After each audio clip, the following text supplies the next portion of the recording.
Hello, Wellness Warriors. Welcome to a brand new day. This is Dr. Katrina Nieskern. I am a physical therapist and health coach.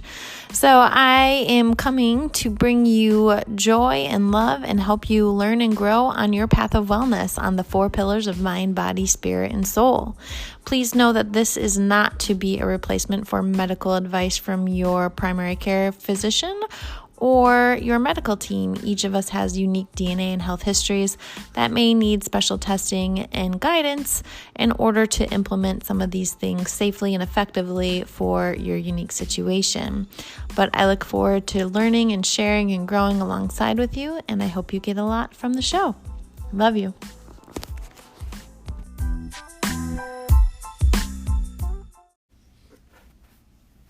Hello, warriors.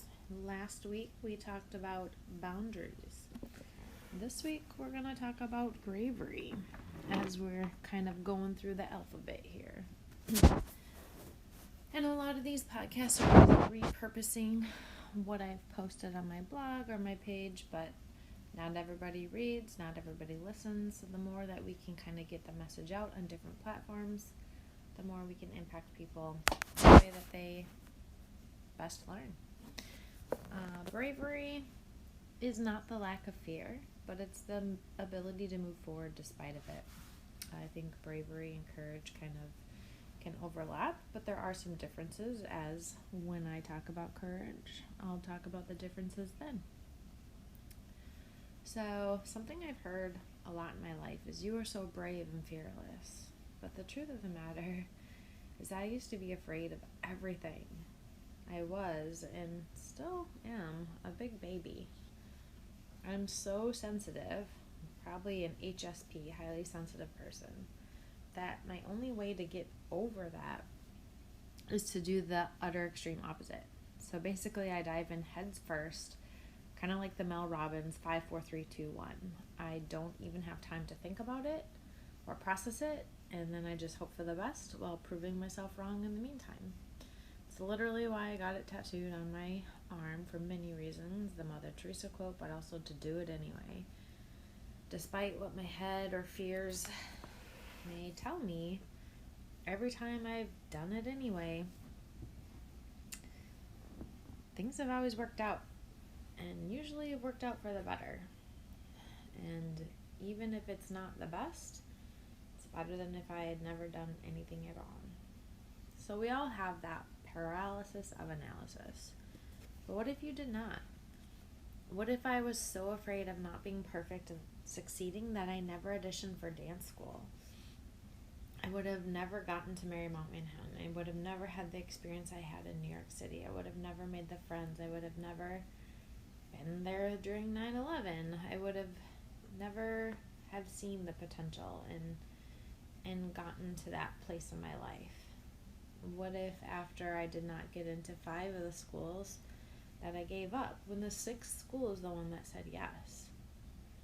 What if I stopped trying to pass my boards after 2 tries when 3rd time's a charm? My PT board exams, I suffered from test anxiety, from that fear, and again that paralysis of analysis of living in my amygdala, my fight or flight, which turns off your frontal lobe, which is your logic and thinking, and where the part of my brain had all the answers to the test, but I was too busy being in fear mode that I couldn't think. But practicing taking the test over and over and visualizing and going through it, calming my nervous system so that the 3rd time I could actually be present enough to take it and pass it. What if I was so afraid to pick up and go to Arizona by myself, not knowing anyone or anything, that I stayed home? I lived for 7 years in Arizona and really developed and came into a lot of things. I got certified in Kundalini Yoga. I ran my first marathon. I had one of the greatest loves of my life. I had my first 7 years of my profession and really grew there.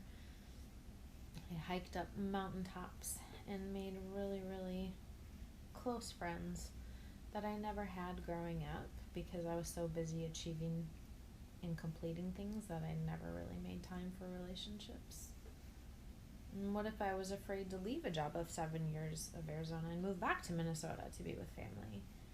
I would have never had the bonds with my nieces. I would have never been able to live with my parents for a year and really grow that relationship. I would have never tried to start my own business because of the job situation in Minnesota.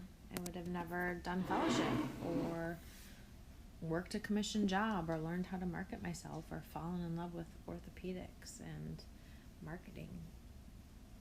What if I was so afraid of the lack of financial security that I didn't take the commission job at Lifetime? What if I was so traumatized by my PT school experience and being hospitalized during my last year and taking 3 times to pass my boards after I had already moved to Arizona for a PT job that I couldn't work until I had my license? So yes, I lived in Arizona for 8 months, making a fourth of what I was supposed to be making, living in an apartment and driving a car that I had bought based on the salary that I should have had as a PT. But what if I was so traumatized by all those quote-unquote failing experiences that I didn't sign up for fellowship, which was one of the greatest, most life-changing things in my career and profession and my existence as an adult? What if I was afraid of what people would think if I could not do it on my own, that I did not buy my first home and own it in 2015? What if I was so afraid of not succeeding or not being good enough that I didn't apply for a director position in Minnesota, which I got? And what if I was so afraid of the unknown that I didn't put all my stuff in storage, rent out my first home of 2 years after buying it, and drive across country with my mom from Minnesota to California with what fit in my car to get clear on what God has planned for my life instead of what I was trying to plan and control, which has left me here now 2 years. 4 months after moving here, a pandemic ensued and the whole world flipped upside down. But what if?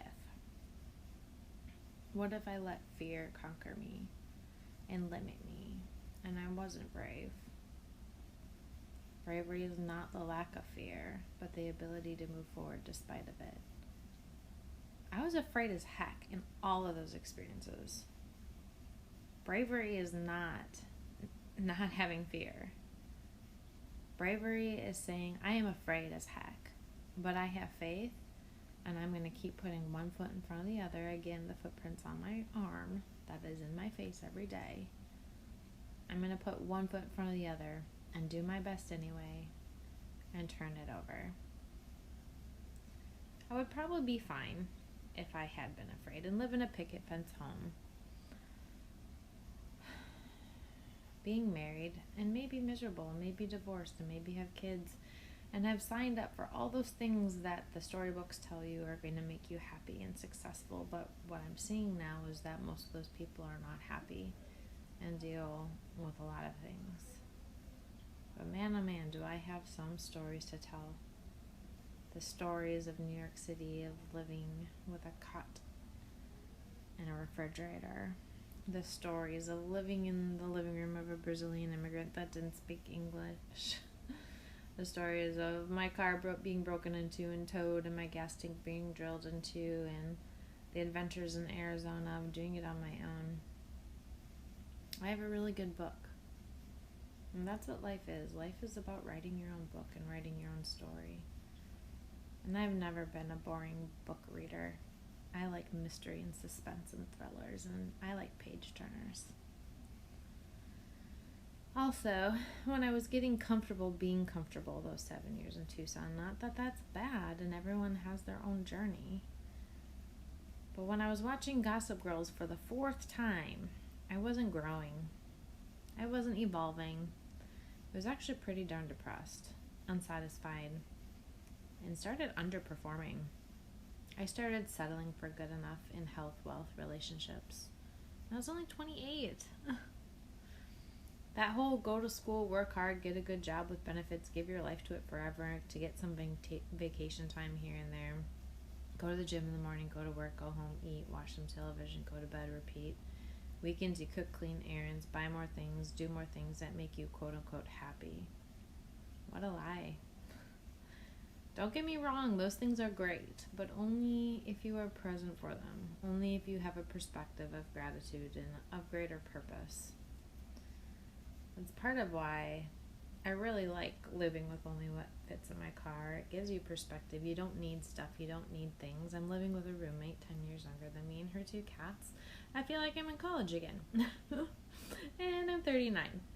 So you can be as young as you want. You can be as adventurous as you want. And life is what you make of it. The point of all this is that be bold. Be brave. Question why you do what you do. Question why others do what they do. Is it because it's what everyone else does? Or does it really serve a greater purpose for your soul, for your spirit, for what you are called to do? Me doing food prep?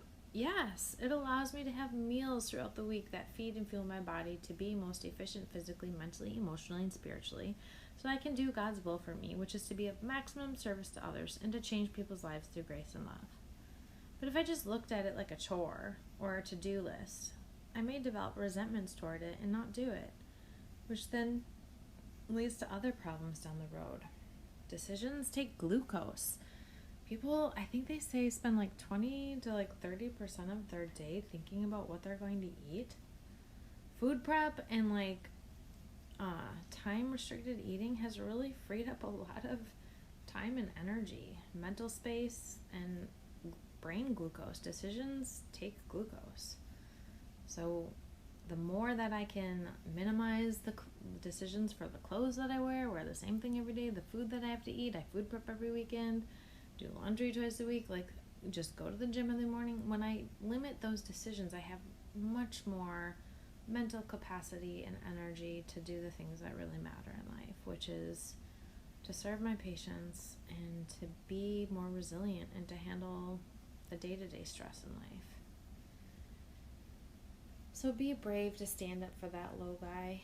Be brave to do and think differently than quote-unquote normal society, because most of quote-unquote normal is sick, depressed, and dying from inflammatory diseases. So do you really want to be normal? I think more than 50% of the world is divorced too. So be bold to speak your voice. Find your voice. Practice doing things different.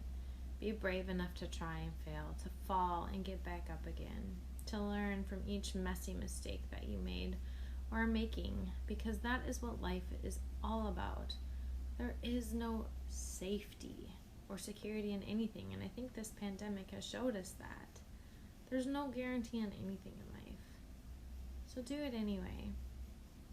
Be brave to get comfortable being uncomfortable, because trust me, it does get easier. And then the next thing that comes along, you'll be better prepared for it.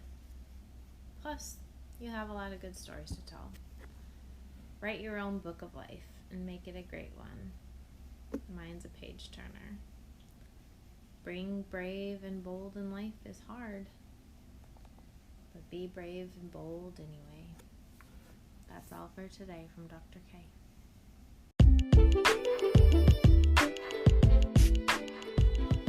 All right, Wellness Warriors, I hope you enjoyed that show.